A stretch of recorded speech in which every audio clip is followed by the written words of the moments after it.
मित्रों, उत्तर प्रदेश में बीएड परीक्षा की तैयारी करने वाले अभ्यर्थियों के लिए खुशखबरी आ गई है कि आपकी परीक्षा की तिथि का भी निर्धारण हो गया। सारी एक एक डेट क्लेरिफाई हो गई हैं और बरेली की रुहेलखंड यूनिवर्सिटी इस एग्जाम को कंडक्ट कराएगी, जिसने पिछली बार भी कंडक्ट कराया था।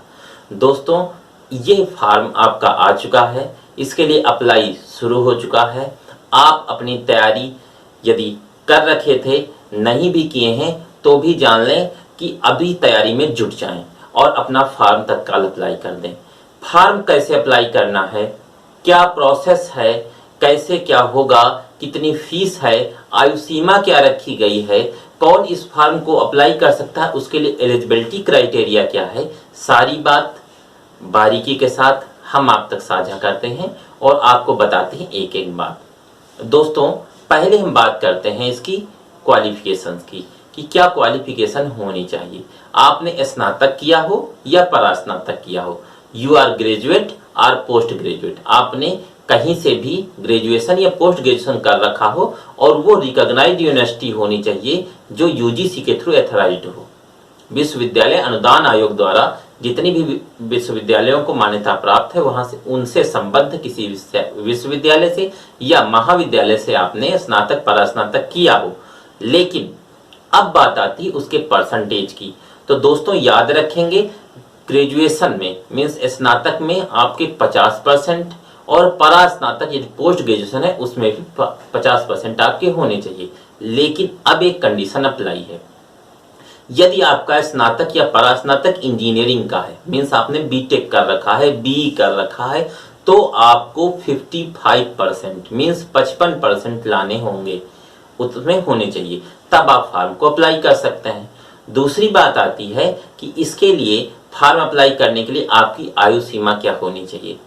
आयु सीमा से बिल्कुल घबराने की जरूरत नहीं। आयु सीमा मिनिमम 15 ईयर्स मीन्स कम से कम 15 वर्ष यदि आपकी आयु है तो आप इस फॉर्म को अप्लाई कर सकते हैं। और अधिकतम की आयु सीमा का कोई भी निर्धारण नहीं है, अधिकतम आपकी कितनी भी आयु हो आप फॉर्म को अप्लाई कर सकते हैं। अब आती है बात कि डेट्स क्या रखी गई हैं।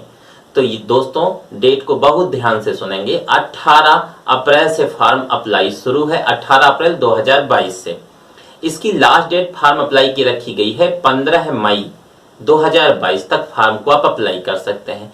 फीस जमा करने की लास्ट डेट रखी गई है 20 मई तक आप फीस जमा कर सकते हैं।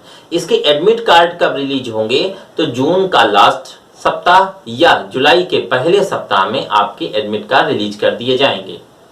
एग्जाम कब होगा, रुहेलखंड यूनिवर्सिटी स्पष्ट कर दिया है कि आपका जो एग्जाम होगा वो 6 जुलाई को होगा।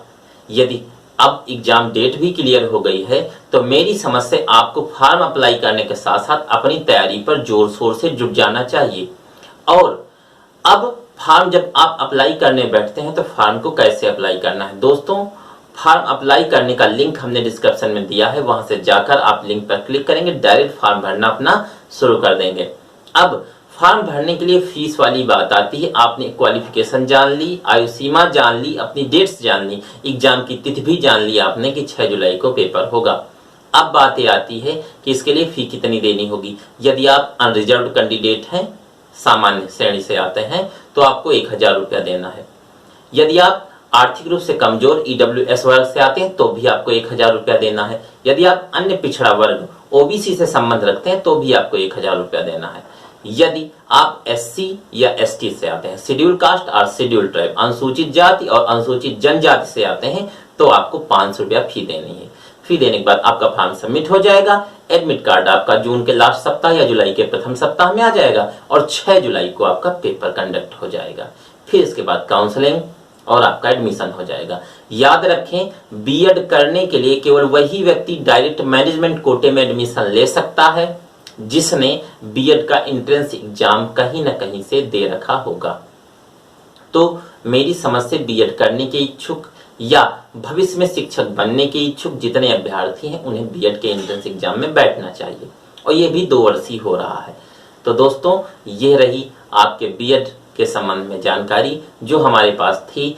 हमने लिंक डिस्क्रिप्शन में दिया है, वहां जाइएगा, क्लिक करिएगा, अपना फॉर्म बारीकी के साथ और विधिवत उसमें भर दीजिएगा अपनी सारी डिटेल्स। फॉर्म भरते समय आपके पास क्या क्या होना चाहिए। तो आपका आधार कार्ड, सक्रिय मोबाइल नंबर, आपकी मार्कशीट, सर्टिफिकेट्स, फोटो और सिग्नेचर आपके पास होने चाहिए। इतनी चीजों के साथ आप फॉर्म को भर दीजिएगा। यदि आप कैफे से नहीं भरवा रहे हैं, अपने घर से भर रहे हैं, तो आपके पास आपका पेमेंट मोड में, चाहे आप कार्ड से करते हो, नेट बैंकिंग से करते हो, ये भी सुविधाएं उपलब्ध कराई गई हैं रुहेलखंड यूनिवर्सिटी द्वारा। तो दोस्तों, इसी के साथ ये रही आपकी जानकारी। फॉर्म को भरिएगा। चैनल को अभी तक सब्सक्राइब नहीं किया है तो कर दीजिएगा। आगे की सूचनाएं और महत्वपूर्ण जानकारियां हम आप तक साझा करते रहेंगे। इसी के साथ बहुत बहुत धन्यवाद। नमस्कार।